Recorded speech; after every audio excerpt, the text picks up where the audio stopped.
Hello everyone, in today's video I am going to walk you through how to use Apple gift card for Cashapp.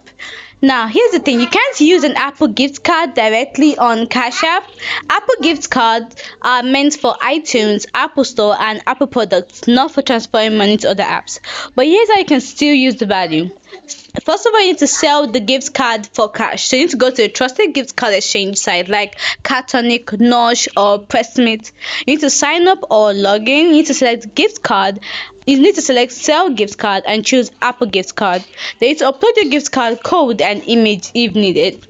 Your money will be sent to your bank or wallet once it's verified. So you can transfer to the Cash app.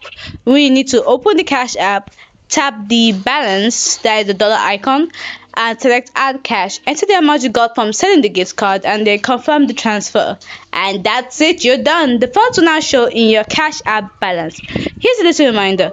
Use only legit platforms to avoid scams, and double check the card is valid before selling. Hope you found this video helpful. If you did, don't forget to like, subscribe and comment down below. Thanks for watching.